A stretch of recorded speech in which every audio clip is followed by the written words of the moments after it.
So hello everyone, this is Ashwin Jaiswal. Welcome back. This is our second chapter of ISC Commerce Class 12. Chapter का नाम है Capital. We are going to study about capital, fixed and working. ठीक है. If you want to get these notes, आपको मेरे Telegram channel पे जाना पड़ेगा. टेलीग्राम चैनल का नाम है Ashwin's commerce world. If you don't have a Telegram channel, आप टेलीग्राम इंस्टॉल कर लो और उसके बाद सर्च करना Ashwin's commerce world, you will get it. Even link दिया हुआ है डिस्क्रिप्शन में, वहाँ से भी खोल सकते हो या डायरेक्टली भी खोल सकते हो. ठीक है. वहाँ पे ये नोट्स आपको 5 अप्रैल को पोस्ट किए गए थे, तो वो 5 अप्रैल के डेट पे जाके आप ये नोट्स डाउनलोड कर सकते हैं और इसको प्रिंट करा लेना. You have to do only from these notes, और आपको कुछ इधर उधर से करने का ज़रूरत नहीं. Even the book is not needed. ठीक है. चलो, let us start discussing this chapter. So chapter is all about capital and finance. Basically पैसों का क्या रिक्वायरमेंट होता है बिजनेस में. पूरा बिजनेस का एज यू नो कि अगर बिजनेस एक गाड़ी है तो कैपिटल उस गाड़ी के टायर्स है. विदाउट द टायर्स गाड़ी आगे नहीं बढ़ सकती. Similarly without money, without finance, without capital, किसी भी नाम से बुला लो, बिजनेस आगे नहीं बढ़ सकता. विदाउट दीज थिंग्स बिजनेस आगे नहीं बढ़ सकता. तो बहुत इंपॉर्टेंट चैप्टर. ठीक है. वेटेज ऑलमोस्ट 4 to 6 मार्क्स का है. एग्जाम में मोस्टली 4 to 6 मार्क्स का आता है. ठीक है. So let us start and एक एक चीज़ को अच्छे से समझते हैं. ठीक है. सो सबसे पहली बात, what is the definition of business finance. Business finance का क्या मतलब है. देखो, वर्ड को कितने भी तरीके से बोल लो, crux remains the same. Business finance का मतलब होता है money that is used in business. Simple सा वर्ड. ठीक है. द कैपिटल, अकाउंट्स में आप लोग पढ़ते हो ना कैपिटल. कैपिटल क्या होता है? जो पैसों से बिजनेस चलता है. ठीक है. बस उसी को बिजनेस फाइनेंस बोलते हैं. सिंपल टर्म्स में हम लोग मनी बोलते हैं. थोड़ा टेक्निकली बोलना है तो बिजनेस फाइनेंस बोल दो. मतलब एक ही है. वो पैसा जिससे बिजनेस चलता है उसको बिजनेस फाइनेंस बोलते हैं. ठीक है. Nature is not in the syllabus, but I have taken 2 so that coverage चलता रहे. ठीक है. ये उतना सिलेबस के लिए इंपॉर्टेंट नहीं है. नेचर ऑफ बिजनेस फाइनेंस मतलब बिजनेस फाइनेंस किस कैटेगरी के होते हैं, किस टाइप के होते हैं. ठीक है. कैसे होते हैं, about that. So business finance includes all type of Capitals used in the business. देखो, बिजनेस फाइनेंस में ना, जैसे अकाउंट्स में आप लोग पढ़ते हो, ओनर जो पैसा देता है उसको कैपिटल बोल देते हैं और जो उधार लेते हैं उसको लोन लायबिलिटी बोल देते हैं. But over here in commerce हम लोग ओनर जो पैसा देता है, ओनर जो बिजनेस को पैसा दिया, उसको तो कैपिटल बोलेंगे ही, ओन्ड कैपिटल बोलेंगे. लेकिन हमने जो उधार लिया है, जो मनी हमने बोरो किया है, उसको हम लोग तब भी कैपिटल ही बोलेंगे. That will be called borrowed capital. यहाँ पे लायबिलिटी वर्ड नहीं यूज करते, यहाँ पे बोरोड कैपिटल बोल देते. तो कैपिटल्स आर ऑफ 2 टाइप्स.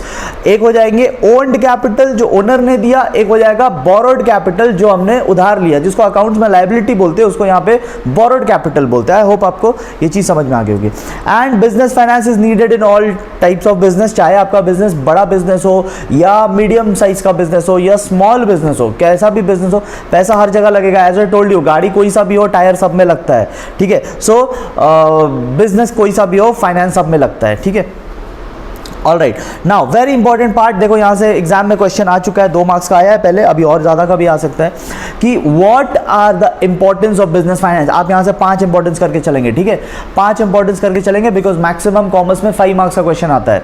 तो और इसको थोड़ा केस स्टडी के लिए भी रेडी कर, मतलब उस माइंडसेट से भी पढ़ना कि अगर आपको कोई कहानी बना के दे दे, ठीक है, कि एक पर्सन है, वो बिजनेस शुरू करना चाह रहा है और वो उसको फाइनेंस के बारे में पता नहीं, तो tell us what is the importance of finance in business. Tell him, the person, कि फाइनेंस का क्या इंपॉर्टेंस है. तो उस हिसाब से भी सोच के चलना कि ये आपको डायरेक्टली भी पूछ सकते हैं, what are the importance of business finance, वैसे भी पूछ सकते हैं, या कोई कहानी बना के भी, केस स्टडी बना के भी पूछ सकते हैं. Because now the pattern has changed. तो अभी केस स्टडी भी आ सकता है. केस स्टडी क्या रहेगा? एक स्टोरी बना के पूछेंगे आपसे, डायरेक्टली नहीं पूछेंगे, स्टोरी बना के पूछेंगे. There is one person who wants to start a business, but the person is not from a commerce background, so the person does not know the importance of finance.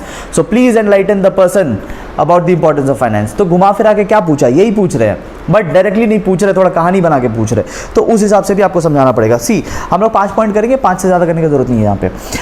अगर आपके पास finance रहेगा तो you can meet the liabilities on time. जो आपको loan चुकाने हैं, जो आपको उधार चुकाना है, जो आपको क्रेडिटर्स को पैसे देने हैं, पैसा रहेगा तो ही तो टाइम पे दे पाओगे. अदरवाइज आप डिफॉल्ट कर देंगे, पैसे नहीं देंगे तो आपको इंटरेस्ट का बर्डन और बढ़ेगा. हो सकता है आपके ऊपर कोर्ट केस हो जाए। सो ये सब अवॉइड करने के लिए, to pay your liabilities on time, to meet your liabilities on time, you need to have finance. Business में पैसे होने चाहिए ताकि उधार समय पे चुका सके। नेक्स्ट, अब देखो लायबिलिटी के हिसाब से बात कर लिया, अब एसेट के हिसाब से बात कर लेते हैं। आपको बिजनेस में एसेट लगेंगे, एसेट्स ही तो आपके बिजनेस को आगे चलाने में काम आते हैं, ठीक है। एसेट्स ही तो आपके बिजनेस के फ्यूचर इनकम जनरेट करते हैं। तो एसेट्स आपको जनरेट करने होंगे तो ही फ्यूचर में इनकम आएगा। तो एसेट्स खरीदने के लिए यू विल नीड मनी, तो वही बात यहाँ पे बोल रहा है, ठीक है। To take advantage of business opportunities, ठीक है। बहुत से बिजनेसमैन हैं जो काफ़ी अपॉर्चुनिटीज देखते हैं but due to shortage of funds, देखो आपके मन में भी कभी कभी बहुत सारा बिजनेस आइडिया आता होगा, आप रास्ते में निकलते हो, बहुत सारे आपको डेफिशिएंसीज दिखते हैं एंड यू थिंक कि अरे यहाँ पे ऐसा शॉप होता, वहाँ पे वैसा चीज़ होता तो बहुत अच्छा होता, तो आप क्यों नहीं कर रहे हो? वो आपके मन में आइडिया तो आ रहा है but why are you not starting? Opportunity तो दिख रहा है, क्यों कैपिटलाइज नहीं कर पा रहे हो? Because you don't have finance. तो पैसों का रिक्वायरमेंट ये है कि अगर आपको कोई अपॉर्चुनिटी दिखे तो आप उसको कैपिटलाइज कर पाओ। To carry on the business smoothly, जो लोग मेरे सेंटर में आके पढ़ते हैं आपको अच्छे से पता होगा कि हमारे सेंटर के पास एक टी स्टॉल खुला था, ठीक है, जो कि 2-3 मंथ्स में बंद हो गया। रीज़न क्या था 2-3 मंथ्स में वो क्यों बंद हो गया? एक चाय का स्टॉल खुला था, अच्छा चल रहा था, बट पैसे वो लोग कम चार्ज करते थे। कस्टमर्स आ रहे थे बट पैसे बहुत ज़्यादा चार्ज नहीं करते थे वो लोग। क्वालिटी अच्छा था बट स्टिल चला नहीं। क्यों? The reason is business finance. उनके पास पैसों की कमी हो गई क्योंकि कस्टमर से ज़्यादा लेते नहीं थे और उनको कॉस्ट ज़्यादा पड़ रहा था, तो कमाई ज़्यादा हो नहीं रहा था, तो लास्ट में बंद कर दिया। 2-3 महीने के अंदर बंद हो गया। एक अच्छा बिजनेस 2-3 महीने के अंदर में क्लोज हो गया। अच्छे कस्टमर्स अट्रैक्ट करने वाला बिजनेस, कस्टमर्स आ रहे थे, ऐसा नहीं था कि कस्टमर्स नहीं आ रहे थे, बट पैसा वो लोग बहुत कम चार्ज कर रहे थे, तो कमाई नहीं हुआ एंड बिजनेस बंद हो गया। तो बिजनेस स्मूथली अगर चलाना है तो आपके पास सफिशिएंट पैसे होने चाहिए, ठीक है। एंड एक और पॉइंट देख लो, to replace your plant and machinery in time. देखो specially in the manufacturing sector जहाँ पे बहुत ज़्यादा प्रोडक्शन चलता है, तो मशीन्स क्या है कि ऑलमोस्ट 24 आवर्स चलते हैं, दिन में भी चल रहे हैं, सुबह शाम रात सब टाइम चल रहे हैं। अब होता क्या है कि मशीन अगर आप 24 घंटे चलाओगे या चलो आप 20 घंटे भी चला रहे हो, तो मशीन का भी तो एक लाइफ है ना, वो फॉर एवर तो नहीं चलेगा, वो 2-3 ईयर्स में ख़राब हो जाएगा। एंड मशीन्स बहुत कॉस्टली होते हैं, देयर आर सर्टेन मशीन्स जिनका प्राइस करोड़ में भी जाता है।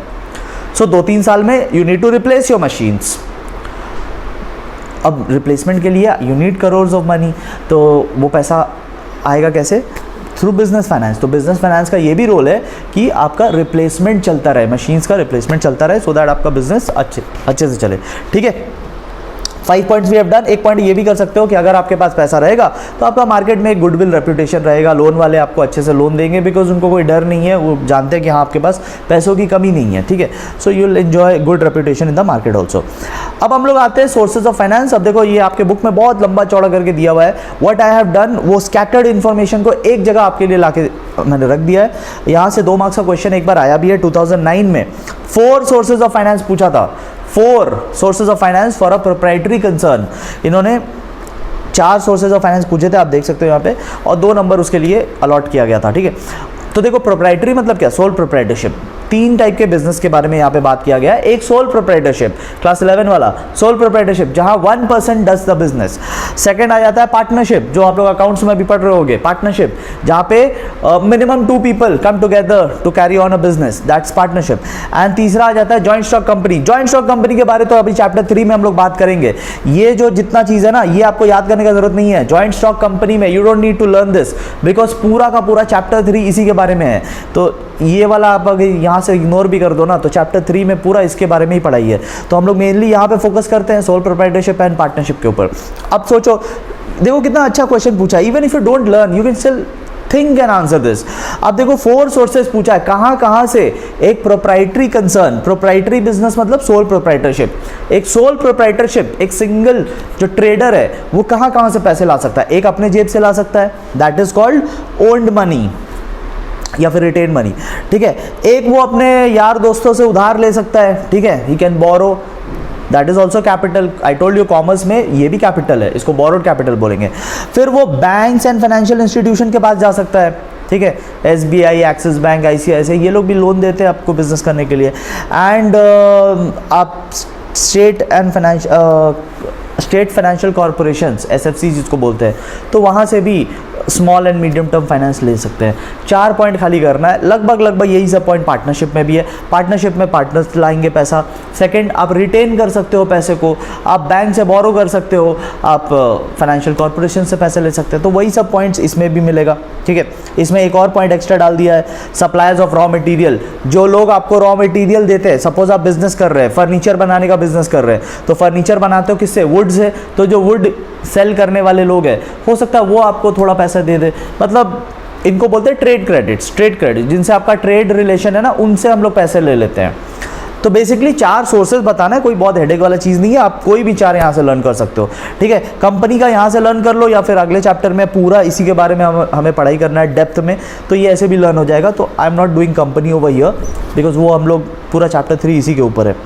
ठीक है, next very important topic, financial planning. I hope आप लोग नोट्स प्रिंट करके पढ़ रहे होगे। ठीक है, स्क्रीन पे बस मत देखते रहना, प्रिंट कर लो, आपको बहुत शॉर्ट में अपना पूरा सिलेबस मिल जाएगा। ठीक है, C financial planning. Now what is financial planning? देखो, फाइनेंशियल प्लानिंग नाम से ही समझ में आ रहा है, it is planning about your finances. आपको पहली बात तो how much money do you need, how much finance do you need, secondly when do you need it, and third how are you going to use it। ठीक है, तो इन्हीं सब चीज़ों के बारे में है। तो फाइनेंशियल प्लानिंग में क्या करते हैं? एस्टिमेट करते हैं our financial requirement. We estimate, हम लोग पता करने की कोशिश करते हैं कि हमें कितने पैसे चाहिए। ठीक है, देन सिलेक्टिंग द सोर्सेज। अभी जैसे ये ऊपर में हमने पढ़ा ना, इतना सारा सोर्सेज है, these are all sources of finance. ठीक है, कहाँ से पैसे ला, मतलब बैंक से पैसा ले ले या अपना पैसा लगा दे, दोस्त से पैसे ले ले या कोई किसी फाइनेंशियल इंस्टीट्यूशन के पास जाए। फाइनेंशियल इंस्टीट्यूशन जैसे वो मुथूट फाइनेंस हो गया, बजाज फाइनेंस हो गया, तो उनको फाइनेंशियल इंस्टीट्यूशंस बोलते हैं। तो कहाँ से पैसा लेना बेटर रहेगा। ठीक है, so basically selecting your source of finance, तो वो भी आपको देखना पड़ेगा इजीली और चीप रेट पे कहाँ से मिल रहा है।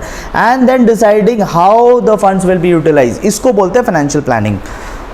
प्लानिंग हमेशा बिफोर हैंड किया जाता है फॉर अ फ्यूचर इवेंट। तो फ्यूचर इवेंट यही है, हमें बोरो करना है कि अपना पैसा लगाना है, कहाँ लगाना है, कितना लगाना है, ये सब बिफोर हैंड डिसाइड करना about finance is called financial planning. ठीक है, ऑल राइट। इसके फीचर्स क्या क्या है? सो फीचर्स में लगभग वही सब बात बोला हुआ है जो हमने डेफिनेशन में अभी बात कर लिया। Deciding when, how and why. ठीक है, फ्यूचर ओरिएंटेड है ये, क्योंकि planning is always future oriented. आप देखो अपने एग्जाम के लिए आप प्लानिंग करोगे ना कि आपका सिलेबस कब तक कवर हो जाना चाहिए, आपको ट्यूशन्स लेना है कि सेल्फ स्टडी करना है। ठीक है, तो आप क्या कर रहे हैं? आप बेसिकली प्लानिंग कर रहे हैं, आप एक फ्यूचर इवेंट के लिए शुरू से बिफोर हैंड एक्शन ले रहे हो, दैट इज कॉल्ड प्लानिंग। तो financial planning is also future oriented. ठीक है, यहाँ पे हम लोग क्या डिसाइड करते हैं? We decide the objective, policy, procedure, methods and everything about the finance. ठीक है, कैसे हम लोग पैसा उठाएंगे, कहाँ से हम लोग पैसा उठाएंगे, कब तक उसको वापस करेंगे, कितने इंटरेस्ट तक होने से हम लोग पैसा उठाएंगे, अदरवाइज घर से लाना है तो कौन लाएगा, कौन सा पार्टनर लाएगा, कितना लाएगा। Deciding everything about it, that is financial planning. Deciding everything about finance is financial planning. And point number 4 देखोगे तो जो डेफिनेशन में बोला है वो उसी को रिपीट कर रहा है, ये आपके बुक से ही उठाया हुआ है। तो जो डेफिनेशन में बोला है, estimating, then selecting the appropriate source and then deciding how to use it. जो डेफिनेशन में बोला था उसी को रिपीट कर दिया पॉइंट नंबर 4 में। So nothing new. So financial planning overall हो गया, everything, deciding everything about finance. ठीक है, कहाँ से लोगे, कितना उठाओगे पैसा, किधर से उठाओगे पैसा, कौन से सोर्स से उठाओगे एंड कहाँ लगाओगे। Deciding everything about finance is financial planning. ठीक है, अगर आप एग्ज़ाम से एक रात पहले देख रहे हैं तब तो आपका कोई उपाय नहीं, आप तो डबल स्पीड में देख रहे होंगे। But if you are watching it right now और आपका एग्ज़ाम अभी बहुत दूर है, तो आप आराम से इसको पॉज करके इतने पोर्शंस को कवर कर लीजिए, फिर आगे बढ़िएगा। ठीक है, now we are moving to the next part, importance of financial planning. क्यों ज़रूरत है इतना प्लानिंग करने का, प्लानिंग करने से क्या फ़ायदा मिलेगा। So over here you can do 4 over here also, आप चाहो तो 5 भी कर सकते हो, 4 भी करने से चलेगा।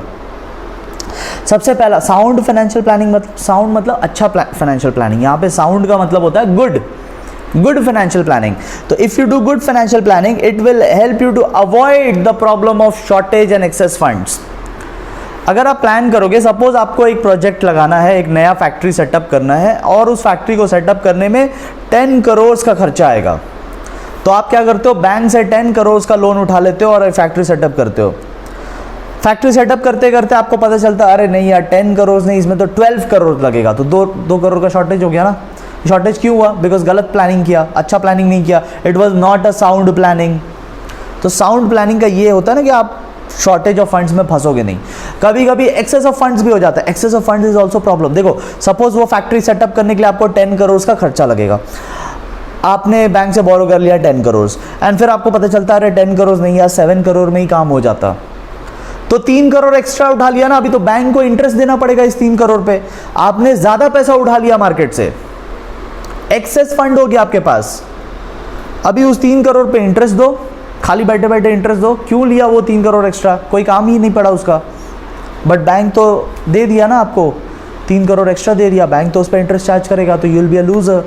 तो ज़्यादा पैसा उठा लेना एंड कम पैसा उठा लेना दोनों ही प्रॉब्लम है, और इस प्रॉब्लम को अवॉइड कर सकते हो प्रॉपर प्लानिंग से। ठीक है, बहुत सिंपल सा पॉइंट है। पॉइंट नंबर 3 कर लेते हैं, see, it will help you in effective utilisation of funds. आप देखो companies are paying huge amount of money to financial managers, why? Because financial managers properly एक प्लान बनाता है कि कंपनीज के जो फंड है उसको कहाँ कहाँ लगाना है, where to invest the funds, where to put the money, so that आपके कंपनी को मैक्सिमम रिटर्न मिल सके। तो अगर प्लानिंग अच्छा होगा तो utilisation of money will be good, otherwise cash idle पड़ा रहेगा आपके पास। So what's the point of earning if you don't know how to use the money. ठीक है, तो वो होता है फाइनेंशियल प्लानिंग से। It will enable the management to exercise effective control. Basically वही पॉइंट फिर से बोल रहा है कि अगर आपके पास फाइनेंशियल प्लानिंग प्रॉपर है, अगर यू आर प्लानिंग प्रॉपरली, तो आप अपने फाइनेंस को कंट्रोल अच्छा कर पाओगे। जब आपको पता है कि right now you don't need the funds, तो return that money to the bank. जब आपको पता है कि right now you need the funds, तो उस फंड्स को लगाओ सही जगह पे।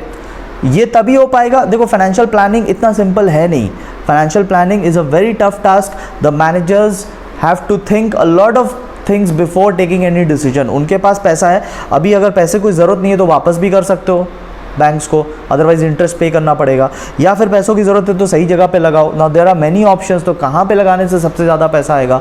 इस मनी को कंट्रोल करना is very difficult and this can be only control through proper financial planning.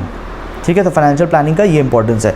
And last बोल रहा है, बहुत इंपॉर्टेंट पॉइंट है, लास्ट पॉइंट यहाँ पे, पॉइंट नंबर 4 जो हम लोग अभी यहाँ पे डिस्कस कर रहे हैं, वो ये है कि it will help your business to avoid any future shocks. मतलब जैसे कोविड आ गया था, कोविड क्या था? It was a shock. किसी ने एक्सपेक्ट ही नहीं किया था कि ऐसा होगा कि 2 years 1.5 years के लिए बिजनेस लॉकडाउन में बंद रहेंगे, तो इट वॉज अ शॉकर। अब जिन कंपनीज के पास फाइनेंस थे प्रॉपर, उन्होंने फाइनेंशियल प्लानिंग कर रखा था, तो उनके पास बिजनेस फाइनेंस था, तो उन्होंने, अब लॉकडाउन हो गया, एम्प्लॉयज़ आ नहीं रहे हैं, but to retain the employees you need to pay them the salaries. तो सैलरी कहाँ से पे करोगे? अगर आपके पास फाइनेंस रहेगा तो आप पे कर पाएंगे। और आपके पास फाइनेंस क्यों रहेगा? क्योंकि आपने प्लानिंग वैसा कर रखा था कि थोड़ा सा पैसा आपने रिजर्व करके रखा था, थोड़ा सा पैसा आपने साइड करके रखा था कि कभी फ्यूचर में ज़रूरत पड़ जाए। तो देखो फ्यूचर में एनीथिंग कैन हैपन, सरप्राइजेज आ सकते हैं, good surprises also, bad surprises also. Bad वाले सरप्राइजेज को शॉक्स बोलते हैं हम लोग। तो जो शॉक आ गया अचानक से, किसी ने एक्सपेक्ट ही नहीं किया था कि कोविड में सब लॉकडाउन में लग जाएगा, उस वक्त आपको एम्प्लॉयज़ को रिटेन करके रखना है, उस वक्त आपको बस बिजनेस को बचा करके रखना है एनी हाउ, तो वो प्रॉपर प्लानिंग से हो पाएगा। ठीक है, तो प्रॉपर प्लानिंग में यही करते हैं कि हम लोग कुछ सम अमाउंट ऑफ मनी हम लोग साइड करके रखते हैं। This money is not idle cash, this money is actually for future use, because anything can happen in future, तो आप थोड़ा सा साइड करके रखो। That is the importance of financial planning. I hope आपको समझ में आ रहा है chapter. I am trying to make it interesting through videos and images and all, I am trying my best, but आपको भी थोड़ा एफर्ट देना पड़ेगा, आपको भी थोड़ा इसको रुक के लर्न करना पड़ेगा। ठीक है, देखो now the paper pattern is such कि आप कोई भी चैप्टर स्किप नहीं कर सकते। ठीक है, आपको सारे चैप्टर्स करने पड़ेंगे, सो करना ही है। आई am trying my level best, अपने तरफ से इसको जितना भी इंटरेस्टिंग बनाया जा सके। आप भी अपने तरफ से थोड़ा एफर्ट डालो इसको लर्न करने में। ठीक है, late us discuss the next topic, factors affecting capital structure. अब पहले तो कैपिटल स्ट्रक्चर का मतलब समझो। देखो, बिजनेस में दो तरीके के फंड्स लगे होते हैं, ठीक है। कितने तरीके के? दो तरीके के। एक जो हम लोग खुद से लगाते हैं, that is called owned capital, and एक जो हम लोग उधार लेकर आते हैं, बोरो करके लाते हैं, that is called borrowed capital, ठीक है। तो बिजनेस में दो तरीके से फंड्स आए, एक हमने अपने जेब से दिए, एक हमने उधार मांगा, लोन मांगा, that is borrowed capital. So owned capital and borrowed capital दोनों मिल करके बन जाते हैं टोटल कैपिटल, ठीक है। ओन्ड कैपिटल, बोरोड कैपिटल मिलके क्या बन जाते हैं? Total capital. अब इस टोटल कैपिटल का स्ट्रक्चर कैसा? स्ट्रक्चर यानी कि how much owned capital is there and how much borrowed capital is there, ठीक है। इसको बोलते हैं कैपिटल स्ट्रक्चर। कैपिटल स्ट्रक्चर मतलब टोटल कैपिटल में कितना आपने अपना पैसा लगाया है, कितना आपने उधार का पैसा लगाया है, this is called capital structure. तो अभी उसके बारे में हम लोग बात करने जा रहे हैं कि हमारा कैपिटल स्ट्रक्चर कैसा होना चाहिए। Should we have more of owned capital और शुड वी बोरो मोर? कौन से फैक्टर्स पे ये डिपेंड करेगा, कब हम लोग अपना पैसा ज़्यादा लगाएंगे, कब हम लोग उधार ज़्यादा मांगेंगे, इसके कुछ कंडीशंस है। तो अभी हम लोग वही पढ़ते हैं। लेट अस स्टडी दैट कि when should we put in more of our capital and when should we borrow more, ठीक है। तो अभी उसको डिस्कस करते हैं। नाउ पहले कुछ शॉर्ट चीज़ें डिस्कस कर लेते हैं, small MCQ fill in the blanks वाले टाइप के लिए। देखो, सबसे पहली बात इस लाइन पे फोकस करना, the ratio between your capital, owned capital and the borrowed capital is known as what? Capital gearing या फिर फाइनेंशियल लिवरेज बोलते हैं उसको, ठीक है। तो सपोज आपने 10 लाख दिया और आपने 20 लाख बोरो किया, ठीक है। ध्यान से सुनना, आपने 10 लाख दिया एंड आपने 20 लाख बोरो किया, तो टोटल कितना हो गया? 30 lakh. What is the ratio of your capital and borrowed capital? 1:2। तो उस 1:2 के रेशियो को हम लोग बोलते हैं फाइनेंशियल लिवरेज या फिर कैपिटल गियरिंग। अब देखो, अगर the proportion of debt is high, आपने उधार ज़्यादा मांगा है और अपना पैसा कम लगाया है, तो इसको हम लोग बोलते हैं हाई गियरिंग। उधार ज़्यादा मांगोगे तो हाई गियरिंग, या फिर इसको बोलेंगे trading on thin equity. Thin equity because आपने इक्विटी कम लगाया, इक्विटी मतलब आपका पैसा, ठीक है। आपने अपना पैसा कम लगाया तो इसको थिन इक्विटी बोलते हैं। ऑन दी अदर हैंड, अगर इक्विटी डोमिनेट करता है आपके कैपिटल स्ट्रक्चर को, ज़्यादा पैसा आपने खुद का लगाया, सपोज आपने 30 लाख खुद का लगाया एंड 10 लाख बोरो किया, 30 लाख खुद का, 10 लाख बोरोड, तो 3:1 हो गया। आपका पैसा ज़्यादा लगा हुआ है, तो आपका पैसा ज़्यादा लगा हुआ है तो इसको लो गियरिंग बोलते हैं। उधार कम है, लो गियरिंग। लो गियरिंग मीन्स बोरो कम किया है। या फिर ट्रेडिंग ऑन थिक इक्विटी, ठीक है, इसको ये बोलते हैं। तो बस डेफिनेशन एक बार याद करके रखना, शॉर्ट क्वेश्चन आपको मिल सकता है, आया भी है 2015 में, you had questions from this part, ठीक है। 2015 में you had question from this part, काफ़ी टाइम हो गया, हो सकता है 2024 में फिर से आ जाए, ठीक है। चलिए, तो 2024 का आई told you one question already, यह वाला 2024 का। चलो, नाउ वेरी इंपॉर्टेंट पोर्शन, यहाँ से आपको 5 पॉइंट करके जाने हैं। देखो, 5 मार्क्स के लिए आया भी है पहले ये क्वेश्चन, एनी 5 फैक्टर्स पूछा है, इससे पहले 4 फैक्टर्स भी पूछा है। तो यहाँ से क्वेश्चंस आते हैं, बहुत फ्रीक्वेंटली आते हैं। एंड इसका मोस्ट इंपॉर्टेंट जो पार्ट है ना, वो है trading on equity, most important over here, सबसे ज़्यादा इंपॉर्टेंट जो पोर्शन है, that is trading on equity. Now trading on equity समझना, इसमें ना सेपरेट क्वेश्चन भी बन सकता है। They can ask you any 5 factors affecting the capital structure, और they can ask you trading on equity separately. तो ये ना सेपरेटली पूछते हैं, तो इसको ध्यान से समझो। ये क्या होता है, ये कॉन्सेप्ट बहुत इंपॉर्टेंट है, सब कुछ भुलाकर इसको आराम से समझते हैं। देखो, when should we borrow, simple मतलब है ट्रेडिंग ऑन इक्विटी का इन शॉर्ट मतलब है किसी और के पैसे से बिजनेस करना, ठीक है। सिंपल सा मीनिंग है, borrow somebody else's money and use it, that is financial smartness. देखो, हमारे इंडिया में ट्रेडिशनली हमारे परिवार वाले हमें क्या सिखाते हैं कि बोरो मत करो, जो है अपना करो, उधार मत लो, कल को डूब गया तो क्या होगा, ऐसा सिखाया जाता है ना हमें, ठीक है। हमारे पेरेंट्स हमें बोलते हैं, टीचर्स हमें बोलते हैं, जो भी हमारे सीनियर्स हैं वो हमें यही बोलते हैं कि लोन पे काम मत किया करो, it is very dangerous, don't borrow ऐसा बोलते हैं। बट फाइनेंस की दुनिया में this is called financial smartness, इसको फाइनेंशियल स्मार्टनेस बोलते हैं। In the world of finance, if you are borrowing somebody's money, using that money and gaining, किसी और का पैसा लेके बिजनेस करके आप गेन कर जाओ, this is called financial smartness, कि अपना पैसा लगाया भी नहीं, किसी और से उधार लेके बिजनेस करके निकल लिए, this is called financial smartness. तो हमें जो घर परिवार में सिखाया जाता है उससे टोटली अलग दुनिया है ये। आप देखो जितने भी बड़े बड़े बिजनेसमैन हैं, क्या करते हैं वो लोग? बैंक से पैसा लेके बिजनेस करते हैं, अब अपने जेब से थोड़ी लगाते हैं। ऑल बिग बिजनेसमैन, इंडिया के हो या फॉरेन के हो, ऑल बिग बिजनेसमैन बिग कैसे बन रहे हैं? बोरो करके, they borrow money, they use it for their business and they are gaining wealth. ठीक है, दिस इज फाइनेंशियल स्मार्टनेस जो हमें घर परिवार में नहीं सिखाया जाता। तो अभी फाइनेंस की पढ़ाई कर रहे हैं ना, अभी सीखते हैं। See, using somebody's else's fund is known as trading on equity. ठीक है, this is called trading on equity in very simple term, किसी और का पैसा यूज करके बिजनेस कर लेना। अब किसी और का पैसा आप कब यूज करेंगे, दिस इज वेरी इंपॉर्टेंट। जो घर वाले बोलते हैं ना लोन लेना बहुत डेंजरस होता है, बट ये नहीं बताते कि क्यों डेंजरस होता है, कब डेंजरस होता है। तो अभी वो सीखते हैं कि क्यों डेंजरस होता है। ट्रेडिंग ऑन इक्विटी कब करना चाहिए? All time borrowing money is not smartness. ठीक है, हर टाइम पैसा ले लेना किसी और का पैसा। अब आप अपने दोस्त के पास लाइन मत लगा देना कि देखो आज हमने सीखा है लोन लेके काम करना स्मार्टनेस होता है, तो तू आज मुझे पैसा दे दे। दोस्त को परेशान मत करना, पहले सीख लो कब पैसा लेना चाहिए, कब बोरो करना चाहिए। कंडीशन नंबर वन है कि rate of earning should be higher than rate of interest.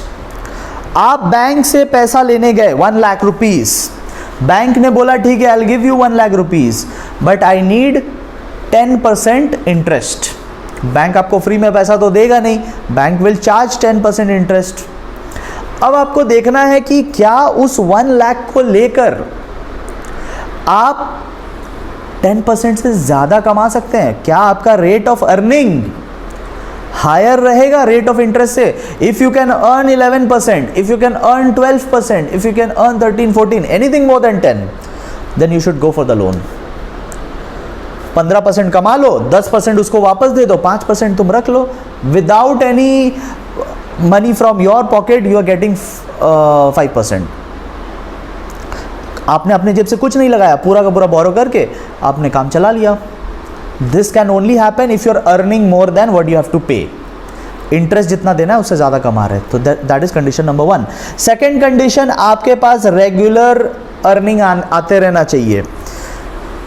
मतलब जैसे रेस्टोरेंट का बिजनेस हो गया, तो जो रेस्टोरेंट के बिजनेस है उसमें पैसा रेगुलरली आता रहता है, कस्टमर्स आते हैं, खाना खाते हैं और पैसा देके चले जाते हैं। सो ऐसे में क्या होता है ना, earning is very regular. And why do you need regular earning? Because आपको इंटरेस्ट रेगुलरली पे भी तो करते रहना है। अगर आप शिपिंग कंपनी है, शिप बनाने वाली कंपनी है, तो क्या आपका अर्निंग क्या रेस्टोरेंट जैसा रेगुलर होगा? डेली कमाओगे क्या? डेली नहीं कमाते ना वो लोग, उनको शिप बनाने में टाइम लगता है, फिर बेचने में टाइम लगता है, कॉन्ट्रैक्ट होगा, अग्रीमेंट होगा, फॉरेन में बेचा तो और पैसे आने में टाइम लगेंगे। देखो पैसे उसमें बहुत है, उस बिजनेस में, शिपिंग बिजनेस में पैसा बहुत है, बट रेगुलरली नहीं है ना, रेगुलरली नहीं है। वो कमाएंगे तो करोड़ में कमाएंगे, बट डेली नहीं कमाते। That is the problem. So trading on equity करते टाइम, दूसरे का पैसा यूज करते time, you should consider one more thing कि आप रेगुलरली कमा रहे हो, सो दैट आप उसको इंटरेस्ट समय पे भरते रहो। अदरवाइज इंटरेस्ट पे पेनल्टी लगने शुरू हो जाएंगे। If you don't pay on time, वो आप पे पेनल्टी लगा देंगे और आप कर्जा में फिर डूब जाओगे। So पहला condition, you should earn more than what you have to pay. Second condition, you should earn regularly. And third condition, आपके पास sufficient fixed assets होने चाहिए, क्योंकि जब उधार मांगने जाते हैं, जब बैंक से लोन लेने जाते हैं, तो बैंक बोलता है भाई कुछ सिक्योरिटी रखो, कुछ गिरवी रखो। तो you should have certain amount of asset जो कि आप गिरवी रख सके, अदरवाइज फिर आपको लोन ही नहीं मिलेगा। ठीक है, सो दीज आर 3 कंडीशंस। या नीचे में एक एग्जाम्पल से आपको समझाया गया है, आप इसको समझने का कोशिश करना। ठीक है, एग्जाम पॉइंट ऑफ व्यू से it is not important, it is only for conceptual understanding. ठीक है, वीडियो में I am not explaining it because video फिर लंबा हो जाएगा and it is not also relevant for exam. तो In class I will explain, but in video I am skipping this part. Second point, तो पहला समझ गए ट्रेडिंग ऑन इक्विटी. आप कब ज्यादा उधार मांगोगे? Mainly if you are earning more than what you have to pay, तब आप उधार से काम चलाओगे. एंड अगर आप उतना नहीं कमा पाते तो फिर अपने जेब से पैसा लगाओ. You put in equity, you don't borrow debt. ठीक है. सेकेंड पॉइंट आता है exercise of control. Second point है एक्सरसाइज ऑफ कंट्रोल. आप अपने बिजनेस का अगर कंट्रोल डाइल्यूट करना चाहते हैं, आप देखो शार्क टैंक बोल के जो शो आता है, तो उसमें लोग क्या करते हैं, अपने बिजनेस का 5% हिस्सा शार्क्स को दे देते हैं, अपने बिजनेस का 10% हिस्सा शार्क्स को दे देते हैं. मतलब क्या, अपना बिजनेस का कुछ कंट्रोल दूसरों को दे रहे हैं पैसे के लिए. तो अगर आप अपने बिजनेस का कंट्रोल डाइल्यूट करना चाहते हैं, अपने बिजनेस पे कंट्रोल कम करना अफोर्ड कर सकते हो, देन आपको इक्विटी लेना चाहिए. इक्विटी मतलब जहां ओनर पैसा देगा, तो वो सामने वाला पर्सन भी ओनर बन जाएगा. जो शार्क्स होते हैं ना, वो आपके बिजनेस के को ओनर्स बन जाएंगे. एंड जब ओनर का पैसा लगता है तो उसको हम लोग इक्विटी बोलते हैं. अगर आप अपने पैसे को, अगर आप अपने कंट्रोल को डाइल्यूट नहीं करना चाहते, if you want to have 100% control, तो फिर आप किसी पर्सन को ऐड मत करो अपने बिजनेस में. It's better to go and borrow. ठीक है. सो सेकेंड कंडीशन क्या है, सेकेंड क्राइटेरिया क्या है, आप कितना कंट्रोल रखना चाहते हो अपने बिजनेस में. If you are ready to dilute your control, अगर आप चाहते हैं कि कंट्रोल कम होने से आपको कोई दिक्कत नहीं है, देन इक्विटी के थ्रू जाओ. सामने वाला पैसा देगा, बट सामने वाला ओनर भी बन जाएगा, को ओनर बन जाएगा, and that money will be known as equity. लेकिन अगर आप नहीं चाहते कि नहीं और किसी को कंट्रोल नहीं देना है, तो फिर आप बैंक वाले रास्ते पे जाओ, बोरो. तो फिर वो लायबिलिटी बन जाएगा. दे वोंट बिकम को owners, they will be liability for you. Need for flexibility. अगर आप चाहते हो, देखो अगर आपने इक्विटी के थ्रू पैसा उठाया, अंडरस्टैंड दिस थिंग, अगर आपने इक्विटी के थ्रू पैसा उठाया, अगर आप किसी पर्सन को जोड़ रहे हो अपने साथ, then this decision is irreversible. मतलब आप इस डिसीजन को रिवर्स नहीं, आप अगले दिन नहीं बोल सकते कि अरे भाई आपके पैसा नहीं चाहिए, आप चले जाओ. आप नहीं भेज सकते. इक्विटी वाला जो डिसीजन होता है दैट इज इरिवर्सिबल. बट अगर आपने उधार लिया है, बोरो किया है, डिबेंचर्स के थ्रू लोन लिया है, बैंक्स के थ्रू लोन लिया है, you can refund that money any time. So अगर आपको फ्लेक्सिबिलिटी चाहिए, आज पैसा ले लिए कल को वापस करना है, then you go for loans, you go for debt. Debts can be refunded. If you don't need the money, you refund it. Decisions are reversible. But अगर आपने इक्विटी वाला ले लिया तो फिर आपको वो करना पड़ेगा. मतलब that decision is not reversible. एक बार किसी को एज एन ओनर जोड़ लिया, देन आपके हाथ में नहीं है. वो अपने से जाना चाहे तो जा सकते, आप भेज नहीं सकते. ठीक है. Point number 4, nature of the business.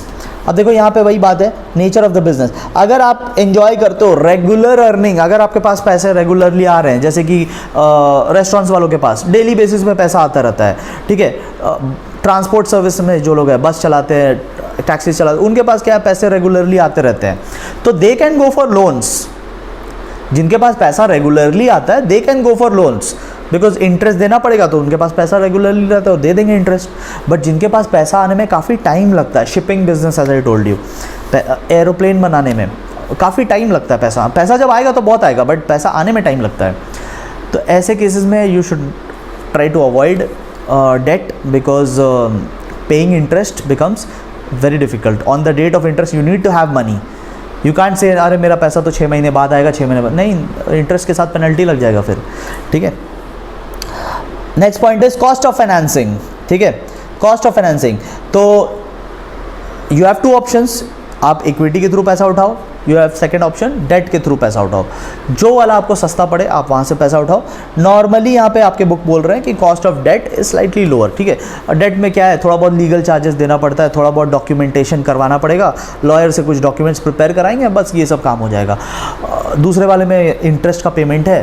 तो जो वाला आपको सस्ता पड़े, जिसमें आपको लगे कि खर्चा कम है, ठीक है, तो वो वाले ऑप्शन के साथ आप जा सकते हैं. ठीक है. 5 points we have done, remaining I have given in the notes, तो आप इसको एक बार अपने से पढ़ सकते हो, बहुत ज़्यादा डिफिकल्ट कुछ नहीं है. पॉइंट नंबर 7 एक बार हम समझा देते हैं, बिकॉज थोड़ा सा ये डिफिकल्ट आपके लिए हो सकता है. 6 and 8 you can do on your own. Point number 7 is capital market condition. Capital market मतलब स्टॉक मार्केट. तो स्टॉक मार्केट का कंडीशन कैसा है, अब जिस वक्त स्टॉक मार्केट बूम पीरियड में होता है, जिस वक्त कैपिटल मार्केट इज़ बूमिंग, पैसे भर भर के आ रहे हैं मार्केट में, तो जिस वक्त कैपिटल मार्केट में पैसे आ रहे हैं उस वक्त you can go for equity, लोगों को जोड़ लो अपने साथ, वो पैसे लेकर आने को रेडी है, यू मेक देम को owners and get the money through equity. But जिस वक्त मार्केट डाउन चल रहा है, लोग पैसा लगा नहीं रहे मार्केट में, तो मार्केट में पैसा आ ही नहीं रहा है, तो उस केस में you should go to a bank and borrow money from the bank. ठीक है, सिंपल वर्ड में इसको I am try to explain.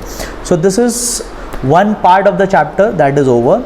Now we will be moving to the second part of the chapter, जहाँ पे अभी तो हमने क्या डिस्कस किया कि पैसे कब लेना है, कब अपना पैसा लाए, कब बोरो करे, ये सब डिस्कस किया। अब हम लोग बात करेंगे कि ये पैसा लगाना किधर है। All right, so moving to the second part of the chapter, अब बात करेंगे कि पैसों को लगाना किधर है। सो उसमें से first part is fixed capital. Fixed capital is that money which will be used for buying fixed assets. ठीक है, fixed capital will be used for buying fixed assets. Fixed assets मतलब जैसे land, building, furniture, vehicle, investments, goodwill, इन सबको बोलते हैं fixed assets. ठीक है, तो जो पैसा हम लोग फिक्स्ड एसेट्स बाई करने में लगाते हैं उसको फिक्स्ड कैपिटल बोलते हैं। नाउ फिक्स्ड एसेट्स क्या हो गया? फिक्स्ड एसेट्स वो एसेट्स होते हैं जो you by one time and that's it, you won't get the money back. For example, आपने अपने ऑफिस के लिए एक बिल्डिंग परचेज किया, building is a fixed asset, तो आपने बिल्डिंग परचेज किया, तो बिल्डिंग में जो आपने पैसा लगाया ना, that is permanently gone, that money will not come back. आपने पैसा इसलिए नहीं लगाया कि आगे जाके बिल्डिंग बेच देंगे, आपने पैसा इसलिए लगाया है कि जब तक बिजनेस है तब तक वहाँ पे हमारा ऑफिस रहेगा। So we buy fixed asset with an intention that this money won't be coming back. ठीक है, इसीलिए इसको हम लोग ब्लॉक कैपिटल भी बोलते हैं। Block capital because once this money is invested it is not going to come back. ठीक है, जब बिजनेस बंद होगा तब अलग बात है, but during the period of our business it's not going to come back, तो इसको हम लोग फिक्स्ड कैपिटल बोलते हैं। अब हम लोग कुछ फैक्टर्स देख लेते हैं जिसपे fixed capital will be depending, मतलब when should we have more fixed capital and when should we keep less fixed capital. तो देखो, it depends on our nature of business. अगर हमारा नेचर ऑफ बिजनेस है सपोज मैन्युफैक्चरिंग, हमें industry setup करना, factory लगाएंगे, machines लगाएंगे, बहुत सारा काम होगा, तो वहाँ पे fixed capital will be more because you need to purchase a land, you need to build up a factory, you need to purchase machines, plant and machinery are fixed assets. तो ये ऐसी इन्वेस्टमेंट है जो आपको कभी वापस नहीं मिलने वाली। So if you are doing a business जहाँ पे बहुत ज़्यादा प्रोडक्शन है, तो your fixed capital requirement will be more. लेकिन अगर आप लेट्स से ट्रेडिंग कंसर्न हो, आपका काम है शॉप खोलकर प्रोडक्ट्स बेचना, सपोज आपका स्टेशनरी शॉप है, आप बताओ स्टेशनरी शॉप में फिक्स कैपिटल क्या ही लगता है, थोड़ा बहुत फर्नीचर लगेगा, दैट्स इट, बाकी जगह तो रेंट पे है। तो अगर आपने मान लो वो जगह भी परचेज कर लिया तो वो एक बिल्डिंग छोटा सा लगेगा और थोड़ा बहुत फर्नीचर, दैट्स इट। तो यहाँ पे फिक्स कैपिटल रिक्वायरमेंट कम है, इंडस्ट्रीज में फिक्स कैपिटल रिक्वायरमेंट ज़्यादा है। ठीक है, बिकॉज वहाँ ज़्यादा बड़ा काम हो रहा है। साइज ऑफ द बिजनेस, देखो छोटे बिजनेस में कम फिक्स कैपिटल, बड़े बिजनेस में ज़्यादा फिक्स कैपिटल। ठीक है, बहुत सिंपल सा बात है, इसमें इतना कुछ रॉकेट साइंस है नहीं। सो मेन लाइन इसका यही है कि the more the size of your business the more will be requirement of fix capital. Next number 3 आता है nature of the product. Goods का बात हो रहा है अभी, बिजनेस का नहीं। Now we are not talking about business, we are talking about the goods. ठीक है, so if the goods is a capital goods, capital goods क्या होता है? कैपिटल गुड्स वो गुड्स होते हैं जो प्रोड्यूसर लोग खरीदते हैं। For example machine is a capital goods because machine को कौन खरीदेगा? कोई प्रोड्यूसर खरीदेगा। So machines are capital goods. तो अगर कैपिटल गुड्स बनाना है तो fixed capital requirement will be more. But अगर गुड्स आर कंज्यूमर गुड्स, जो कंज्यूमर लोग खरीदते हैं ना उसको बोलते हैं कंज्यूमर गुड्स या कंज्यूमर प्रोडक्ट्स, जैसे कि soap, hair oil, toothpaste, shaving cream, all these are consumer goods. इसको कंज्यूमर लोग खरीदते हैं एंड यूज के लिए। सो इनको बनाने में fix capital will be less और कैपिटल गुड्स बनाने में fix capital will be more. I hope आपको समझ में आ रहा है। Here we are talking about the goods, we are not talking about the business, we are talking about the goods. Product का बात हो रहा है।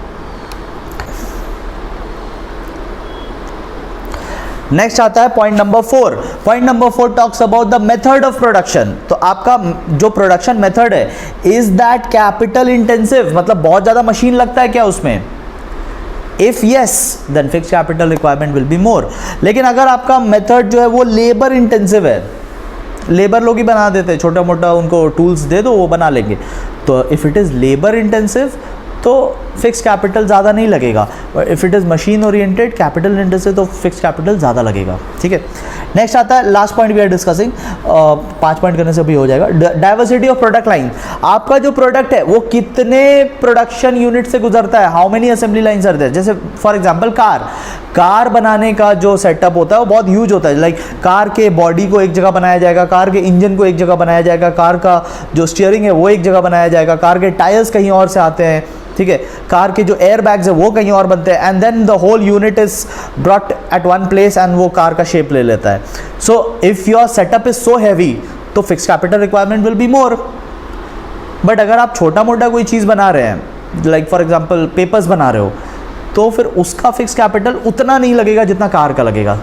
सो more the production lines more will be requirement of fix capital, lesser the production line, एक ही machine में बन जाता है सब कुछ, तो fix capital requirement will be lesser. ठीक है, 5 पॉइंट हमने डिस्कस कर लिया है, आप और भी देख लो अगर आपको देखना है तो, but 5 are more than sufficient. ठीक है, नेक्स्ट पार्ट पे आते हैं working capital. So fix capital we have discussed, now let us discuss working capital. तो फिक्स कैपिटल क्या होता है? फिक्स कैपिटल वो होता है जो एक बार लगा दिया तो और वो पैसा वापस नहीं आने वाला। बट वर्किंग कैपिटल अगर आप देखोगे तो यहाँ पे आपको एक डायग्राम दिया हुआ है, same diagram is given in your book also.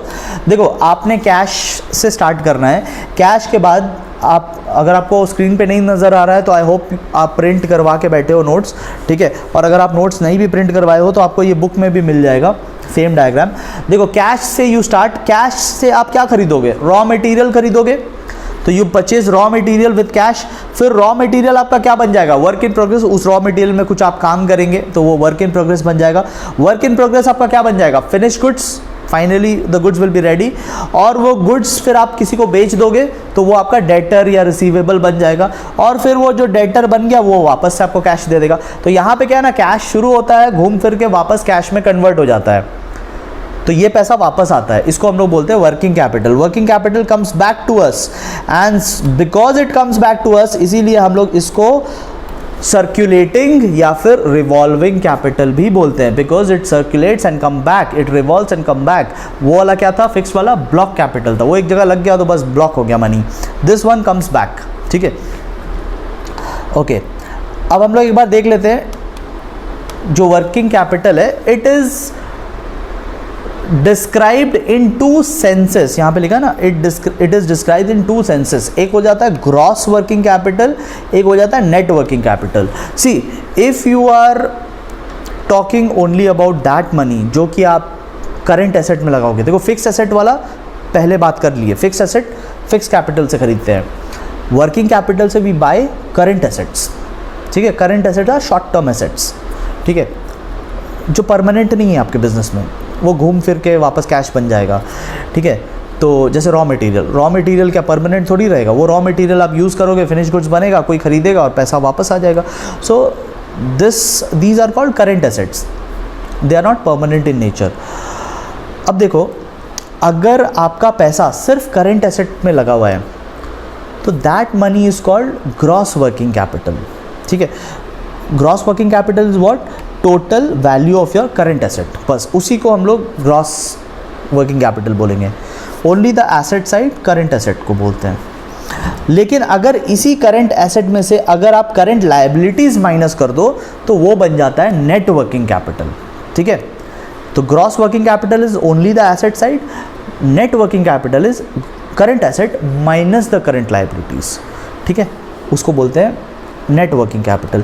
आपको एक क्वेश्चन आया था 2014 में, डिफरेंसेस पूछा था, 2 मार्क्स का क्वेश्चन आया था कि ग्रॉस और नेट वर्किंग कैपिटल का आप डिफरेंसेस बता दो। तो डिफरेंसेस में क्या बताओगे? एक आप मीनिंग बता देना, ये मीनिंग ऊपर लिखा हुआ है आपको, और सेकंड आप फॉर्मूला दे देना, ये फॉर्मूला भी आपको दिया हुआ है यहाँ पे, एक फॉर्मूला इधर दिया हुआ है, एक फॉर्मूला इधर दिया हुआ है, तो बस एक फॉर्मूला दे देना, एक मीनिंग दे देना, आपको 2 मार्क्स मिल जाएगा। ठीक है, अब हम लोग देखते हैं the various types of working capital. ठीक है, कितने टाइप्स के होते हैं? Now the first one is permanent working capital. ये सब बिजनेस में लगेगा। ठीक है, permanent working capital is required in all businesses. अब ये कितने टाइप के हो सकते हैं? Regular and initial. देखो रेगुलर वर्किंग कैपिटल लगेगा उनको जो डे टू डे एक्टिविटीज़ के लिए लगता है, ठीक है। रेगुलर वर्किंग कैपिटल आपको डे टू डे एक्टिविटीज़ के लिए लगता है। जैसे सपोज आपका एक फैक्ट्री है, फैक्ट्री में लेबर को चोट लग गया तो अब उसके मेडिकल के लिए खर्चा आएगा ना, एक लेबर को चोट लग गया तो उसके मेडिकल के लिए खर्चा आएगा। अब फैक्ट्रीज़ में दीज आर डेली बेसिस का काम, वो डेली किसी ना किसी को चोट लगता ही है। फैक्ट्री है और 500,000 लोग अगर काम कर रहे हैं तो डेली बेसिस पे somebody और the other will get injured.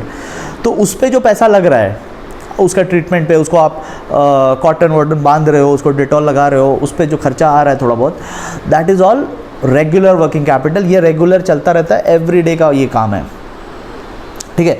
लेकिन इनिशियल वर्किंग कैपिटल क्या है? इनिशियल वर्किंग कैपिटल होता है जो आपको बिजनेस सेटअप करने के टाइम में खर्चा लगता है, जैसे लॉयर का फीस, रजिस्ट्रेशन चार्जेस, ये सबको हम लोग बोलते हैं initial working capital. Business setup करने के टाइम ये खर्चा लगता है। इसको परमानेंट क्यों बोल रहे हैं? बिकॉज परमानेंट उसको बोलते हैं जो सबको लगेगा। Everybody has to pay registration fees, everybody has to incur some kind of registration charges, और रेगुलर वर्किंग कैपिटल भी सबको चाहिए होता है। तो these are permanent working capital. But एक होता है टेम्पररी, ये वाला सबको नहीं लगता है, ये वाला किसी किसी को लगता है। ये दो टाइप के होते हैं। सीजनल वर्किंग कैपिटल, आप देखोगे during the festive seasons shopping mall में सेल्समैन बढ़ जाते हैं, there will be more salesman, there will be more staffs festive season में। तो there will be certain season जहाँ पे आपको ज़्यादा स्टाफ्स लगेंगे, तो आपको ज़्यादा खर्चा देना पड़ेगा, ज़्यादा सैलरी देना पड़ेगा उन स्टाफ्स को। तो these type of working capital R required only in certain seasons, ठीक है। अब अलग अलग स्टेट्स में अलग अलग फेस्टिव सीजन्स होता है। हमारे यहाँ पे बंगाल में it is during the month of October November के टाइम में, तो उस टाइम में आप देखोगे ज़्यादा भीड़ लगता है मॉल्स में, शॉप्स में, there will be more salesman.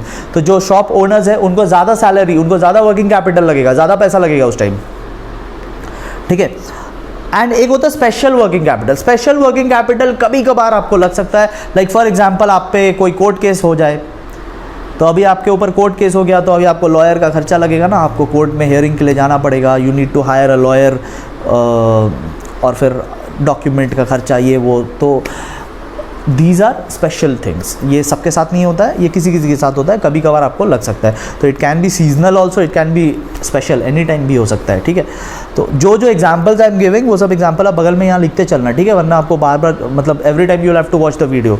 तो अगर आपको एक ही बार वीडियो देखना है तो बगल में वो सब एग्जाम्पल लिखते चलना, what ever I am saying, ठीक है। ओके, नाउ हम लोग चैप्टर के ऑलमोस्ट लास्ट पे पहुँच गए हैं। Here we are discussing कि what are the factors on which working capital requirement will depend, ठीक है। Importance of working capital is not in the syllabus, ठीक है। Importance of working capital syllabus में नहीं है। syllabus में आपको बोला है फैक्टर्स अफेक्टिंग वर्किंग कैपिटल, ठीक है। कौन से ऐसे फैक्टर्स है जिस पे वर्किंग कैपिटल डिपेंड करेगा? तो देख लो, नेचर ऑफ द बिजनेस, ठीक है। अगर आपका मैन्युफैक्चरिंग का बिजनेस है तो आपको ज़्यादा वर्किंग कैपिटल लगेगा, ठीक है। देखो, ज़्यादा ह्यूज सेटअप जहाँ पे भी होगा उसको फिक्स्ड कैपिटल भी ज़्यादा लगेगा, उसको वर्किंग कैपिटल भी ज़्यादा लगेगा। ऐसा मत सोचना कि फिक्स्ड कैपिटल ज़्यादा लगेगा तो वर्किंग कम लगेगा, नो, बोथ ज़्यादा लग सकते हैं। ऐसा नहीं है कि फिक्स ज़्यादा है तो वर्किंग कम हो जाएगा, दोनों ज़्यादा लग सकते हैं। तो अगर आपका मैन्युफैक्चरिंग का बिजनेस है, आपका बहुत बड़ा फैक्ट्री है, मशीन्स है, तो वहाँ फिक्स कैपिटल भी ज़्यादा लगेगा, बट लेबर इतने सारे काम कर रहे हैं, चोट लगेगा सबको, तो वहाँ उनका सेवा करना पड़ेगा, उसके लिए पैसा, तो इवन वर्किंग कैपिटल भी ज़्यादा लग जाएगा। उनको चाय नाश्ता कराओ शाम में, उसके लिए वर्किंग कैपिटल लगेगा। सो ये सब डे टू डे रनिंग करने का जो खर्चा होता है ना, ये मैन्युफैक्चरिंग में भी ज़्यादा ही होता है, फिक्स कैपिटल भी ज़्यादा होता है, वर्किंग कैपिटल भी ज़्यादा होता है, ठीक है। ओके, देन आता है size of the business. Again common sense का बात है, जो बिजनेस ज़्यादा बड़ा होगा उसको वर्किंग कैपिटल ज़्यादा लगेगा, जो बिजनेस छोटा होगा उसको वर्किंग कैपिटल छोटा लगेगा, ठीक है। मैन्युफैक्चरिंग साइकिल, जैसे I talked about the shipping business ना, कि आपका मैन्युफैक्चरिंग साइकिल कितना बड़ा है।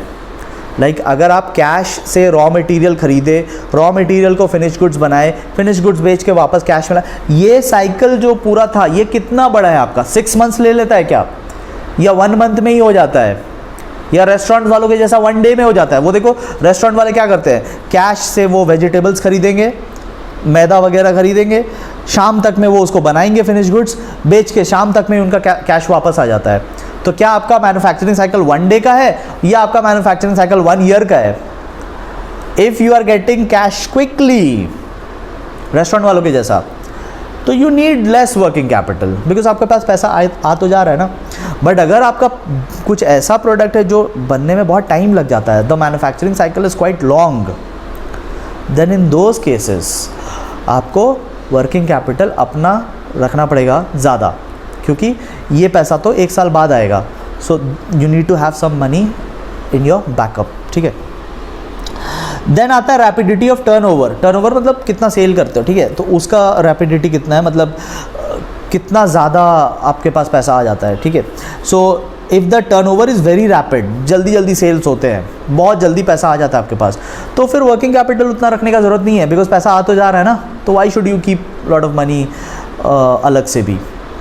But if your if your turnover is less, sales बहुत धीरे धीरे होता है आपका, काफ़ी स्लो है, it is not rapid, sales is quite slow, then you need to have money separately. तब आपको वर्किंग कैपिटल ज़्यादा रखना पड़ेगा डे टू डे ऑपरेशंस के लिए.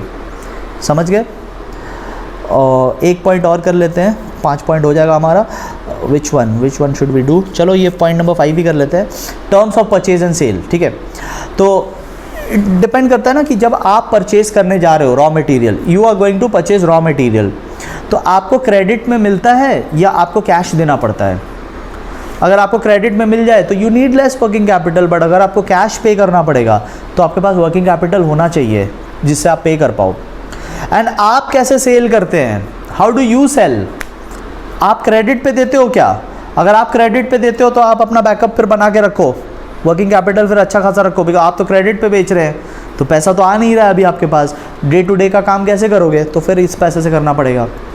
और अगर आप कैश में सेल करते हैं then you don't need working capital, because cash में आ तो रहा है ना पैसा, तो सेपरेटली वर्किंग कैपिटल रखने का क्या फ़ायदा. डे टू डे का काम वो पैसा जो आ रहा है उससे कर लेंगे. ठीक है. सो थोड़ा सोच सोच के करना, it's not a rocket science, थोड़ा आप अपना दिमाग लगाओगे आराम से हो जाएगा. ठीक है. Okay. So we have discussed 5 points. Differences between fixed and working capital, ये आपका होमवर्क रहेगा, ये आप अपने होमवर्क में इसको करिए, ये आपके बुक से ही लिया हुआ है. ठीक है. सो डिफरेंसेस, अगर आपको अभी तक का टॉपिक समझ में आया है तो ये भी आपको समझ में आ जाएगा. ठीक है.